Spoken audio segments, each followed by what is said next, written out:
change, the next change that could happen in a reaction, that is fifth change, is precipitate formation. That is precipitate formation. Precipitate formation. Please see to activity 1.2 that is marked in your NCERT. See to it. उसने क्या किया है? Take a test tube and pour some lead nitrate solution into it. Lead nitrate डालिए उसमें. ठीक है? Lead nitrate क्या होता है? PbNO3 whole twice. PbNO3 whole twice. Lead nitrate डालिए and then put some potassium iodide. उसके अंदर लेड नाइट्रेट लेना है टेस्ट ट्यूब में और उसमें कुछ पोटेशियम आयोडाइड जब आप डालेंगे तो आप देखेंगे येलो कलर के प्रेसिपिटेट फॉर्म होते हैं. प्रेसिपिटेट्स क्या होते हैं? When we open a cold drink bottle, what happens? Certain bubbles used to rise, है ना? Bubbles rise करते हैं, वो क्या है? These are the precipitate of carbon dioxide which is present. That is a precipitate formation. Precipitate होता है something which fall back. Precipitates पहले rise करते हैं, बाद में बैठ जाते हैं. They used to settle down at the bottom. Precipitate नीचे आते हैं ना. बारिश, प्रेसिपिटेशन इज बारिश होना. बारिश क्या करती है? नीचे की तरफ आती है ना, अर्थ की तरफ आती है. So it precipitate. So these are the bubbles. Precipitate formation is a formation of bubbles which later settle down at the bottom of the container. Okay, they used to settle down at the bottom of a container. So what we have to do is we have to take a test tube, put some lead nitrate solution into it and then pour potassium iodide. उसके ऊपर potassium iodide डालिए. When you pour potassium iodide into it, what do you observe? That certain yellow precipitates are being formed. That is an example of precipitate formation. That is an example of precipitate formation. Let's write down the reaction, what is happening. Lead nitrate, PbNO3 whole twice. PbNO3 whole twice, that is lead nitrate. Potassium iodide, potassium की valency 1, so Ki, potassium iodide. What will happen? There is a formation of yellow precipitate of lead iodide. ठीक है? lead iodide बनेगा PbI2 plus KNO3. This reaction is again not balanced. This reaction is again not balanced. Balancing नहीं करी हुई है.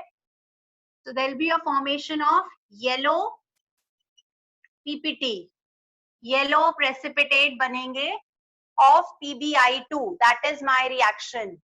Please do write down the reaction. That is formation of precipitate. ठीक है? So we have studied 5 type of changes. हमने 5 type of changes पढ़े. Change in color, change in temperature, evolution of gas, change of state. ठीक है? I will let you define the chemical reaction and equation. Please write down what chemical change तो हमने लिख लिया था. Let's write down chemical reaction. Chemical reaction. What is a chemical reaction? Chemical reaction are the processes in which new substances are formed. ठीक है? Process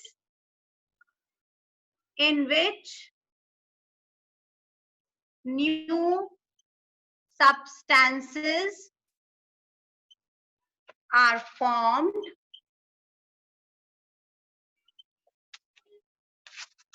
Chemical equation. Chemical equation क्या है? ये सब जो हमने लिखी अभी ऊपर, all these are chemical equation. The representation of chemical reaction. The representation of chemical reaction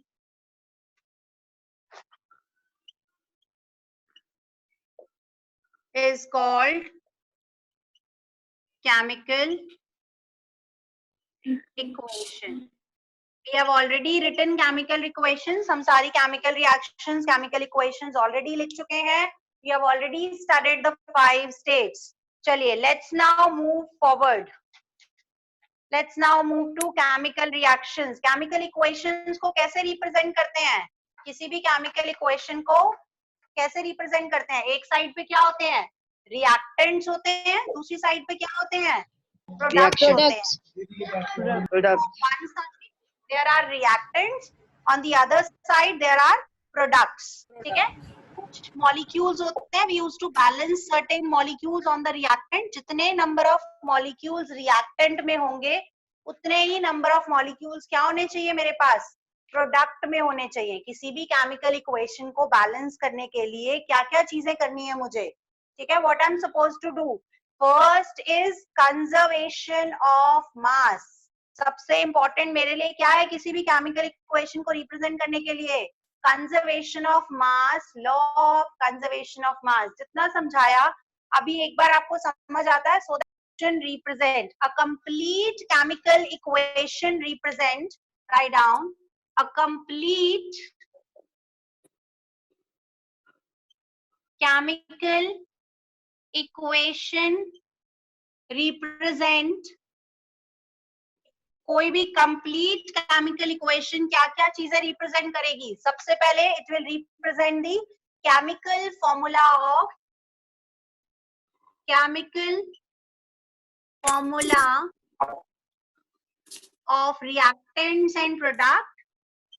reactants and products. उन सबके क्या क्या फॉर्मूला है, जैसे Mg है, MgO है, इस तरीके से.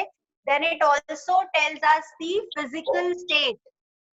Physical state का मतलब क्या है, वो मुझे क्या बताएगा कि जब रिएक्शन हो रही थी तब वो सॉलिड था, लिक्विड था, गैस निकल रही है या प्रेसिपिटेट बन रहे हैं. एक केमिकल इक्वेशन मुझे वो फिजिकल स्टेट भी दे. ठीक है, all these are the characteristics of a chemical equation. It should represent all those things. सबसे पहले कोई भी केमिकल फॉर्मूला, रिएक्शन जो हो रही है, if I write down one reaction, मैं यहाँ पे एक ही रिएक्शन लिख रही हूँ, Mg plus O2 giving me MgO, और सारी चीजें इसी से समझाऊंगी. ठीक है, chemical formula MgO, magnesium oxide का फॉर्मूला, ऑक्सीजन का फॉर्मूला, Mg का formula. It should also tell me the physical state in which it is reacting. Magnesium क्या है, सॉलिड है, तो ये मुझे बताए कि ये सॉलिड है. ऑक्सीजन जो है वो गैस है, तो ये बताए कि ऑक्सीजन जो रिएक्ट कर रही है वो गैस है. वो फिजिकल स्टेट बताए रिएक्टेंट्स की और प्रोडक्ट्स की. प्लीज मुझे ध्यान से सुनिए, बार बार कराना will not be possible for me. Every now and then हर टॉपिक में 2-2, 3-3 बार रिपीट नहीं करा पाऊंगी. It's very difficult. You have to move with the course as well ना, बहुत धीरे धीरे चल रहे हैं हम अभी भी. It should give me the physical state, solid है, लिक्विड है, गैस है, क्या है वो भी मुझे बताए. ठीक है, सॉलिड, लिक्विड और गैस की फिजिकल स्टेट बताए. Then it also tell me the number of molecules. ये कितने मॉलिक्यूल्स पार्टिसिपेट कर रहे हैं. मैग्नीशियम के 2 मॉलिक्यूल पार्टिसिपेट कर रहे हैं, वो भी बताए मुझे. ठीक है, 2 कर रहे हैं, 3 कर रहे हैं, 1 कर रहा है. ऑक्सीजन का 1 कर रहा है, 2 कर रहे हैं, 3 कर रहे हैं. MgO के 2 मॉलिक्यूल बन रहे हैं या 3 मॉलिक्यूल बन रहे हैं, वो सब मुझे बताए. ठीक है, तो it should tell me the chemical formula of reactants and product. It should tell me the physical state. It should also tell me the number of molecules. Number of molecules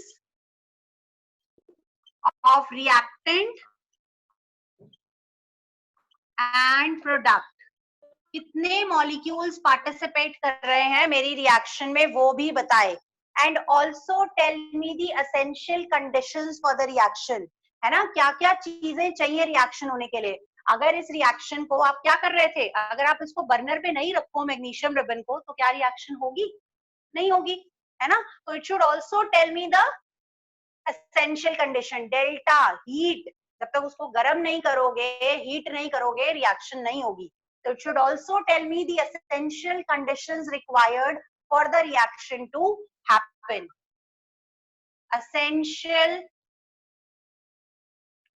condition for the reaction to take place. ठीक है, reaction कैसे होगी, उसकी क्या क्या conditions हैं, वो सब मुझे बताए. Let's take the example of photosynthesis, है ना. अब फोटोसिंथेसिस जो हो रहा है, जिसमें कार्बन डाइऑक्साइड और वाटर कंबाइन करके ग्लूकोज मॉलिक्यूल बनाते हैं, C6H12O6 बनाते हैं. अगर सनलाइट ना हो तो क्या रिएक्शन होगी, नहीं होगी. So sunlight is an essential condition ना. सनलाइट उस रिएक्शन को होने के लिए क्या है, it is an essential condition. I am writing down the photosynthesis की रिएक्शन अभी बैलेंस नहीं कर रही हूँ, सिर्फ उसी को दोबारा से समझा रही हूँ. CO2 plus H2O giving me C6H12O6 plus O2. Chemical formula बता रहा है मुझे रिएक्टेंट का. Carbon dioxide is a formula, H2O is a formula, formula of the glucose, formula of the oxygen, वो बताए. उसके बाद फिजिकल स्टेट बताए. फिजिकल स्टेट क्या? Carbon dioxide is a gas ना, वाटर इज अ लिक्विड, ये सब स्टेट्स बताए मुझे इनकी फिजिकल स्टेट, है ना. अब ये जो बनेगा ग्लूकोज, ये वाटर में मिक्स्ड बनता है तो लिक्विड एक्वस फॉर्म में बनता है, तो ये सब चीजें मुझे बताए that it is aqueous. Oxygen है, गैस लिबरेट हो रही है, तो ये बताए कि गैस लिबरेट हो रही है. कितने मॉलिक्यूल्स पार्टिसिपेट करेंगे? 6 मॉलिक्यूल्स पार्टिसिपेट करते हैं कार्बन डाइऑक्साइड के, ये भी बताए. 6 पार्टिसिपेट करते हैं वाटर के, ये भी बताए. तो it should tell me, then it should also write down certain essential conditions for the reaction to happen. What are the essential conditions for reaction to happen? That is sunlight. Yes, in the presence of sunlight and chlorophyll. तो ये सारी चीजें जब तक ये मुझे नहीं बताता तब तक ये reaction incomplete है. For the reaction to be complete, all these 4 things are necessary to tell me. ये 4 बातें मुझे बताना जरूरी है, तभी जा करके मेरी रिएक्शन जो है वो complete. The balancing a chemical equation, इसको शुरू करने से पहले one should know the conservation of मास, है ना. हमने ये दोनों लॉज एटम्स एंड मॉलिक्यूल्स में पढ़े थे, ठीक है. Mass conservation and constant proportion. Dalton's atomic theory में 2 लॉज कराते थे. Pragya, tell me the name of those 2 laws, याद आते हैं? लॉ ऑफ कंजर्वेशन मास और law of conservation momentum. No, it's a law of conservation of mass, law of constant proportion. Law of constant proportion, right प्रज्ञा? याद आता है? प्रेक्षा, वंशिका, याद आता है नहीं आता है? Yes, ma'am. Constant proportion. So we'll go with the law of conservation of mass. What does law of conservation of mass says? It says that total mass on the reactant side should be equal to the total mass on the product side. Write down law of conservation of mass. Law of conservation of mass. Law of conservation of mass. It states that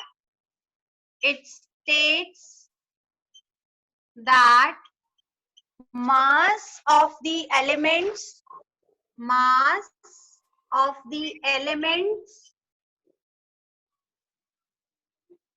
on reactant side should be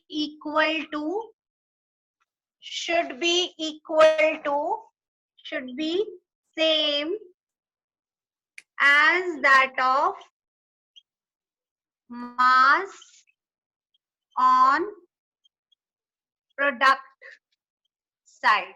So while doing the balancing a chemical equation, हमें ये law याद रखना है कि जो element जितने compound में जिस भी फॉर्म में मॉलिक्यूल में प्रेजेंट है उतने ही एटम उसके प्रोडक्ट साइड में होने चाहिए ताकि मास दोनों बराबर हो सके. Let's take the example. एक रिएक्शन लेते हैं. Let's take the example. Zn plus HCl gives me ZnCl2 plus H2. ठीक है, ये मेरी रिएक्शन है. ठीक है, ये वाली रिएक्शन है. देखिए जरा इसमें क्या क्या चीजें प्रेजेंट है. Make a table. ऊपर लिखेंगे एलिमेंट. ये टेबल सिर्फ मैं अभी सिखा रही हूँ. इनिशियली 4-5-6 रिएक्शंस में बनाइए, बाद में इस टेबल के बिना बैलेंसिंग करने की कोशिश करिए. ठीक है, ये सिर्फ अभी सीखने के लिए है, बाद में ये टेबल हम नहीं बनाते. Number of reactant, number of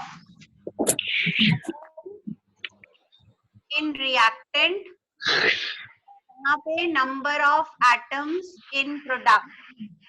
ठीक है, प्रोडक्ट में कितने प्रेजेंट है, क्या क्या चीजें, कौन कौन से एलिमेंट है. जिंक है, हाइड्रोजन है और क्लोरीन है. 3 एलिमेंट्स प्रेजेंट है मेरी रिएक्शन में. जिंक कितना है रिएक्टेंट साइड में? Please see to the board everyone. जिंक कितना One. प्रेजेंट है on the reactant side? 1। Product में One. भी 1।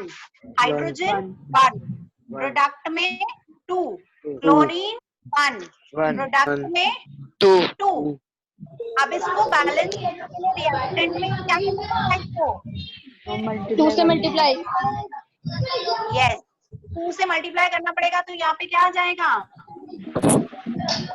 2HCl 2 आ 2HCl जाएगा। 2 से मल्टीप्लाई करना पड़ेगा। Put yourself. जिंक कितना है? 1। 2 हाइड्रोजन 2 क्लोरीन 2 क्लोरीन। समझ आता है? पहला एग्जाम्पल समझ आता है?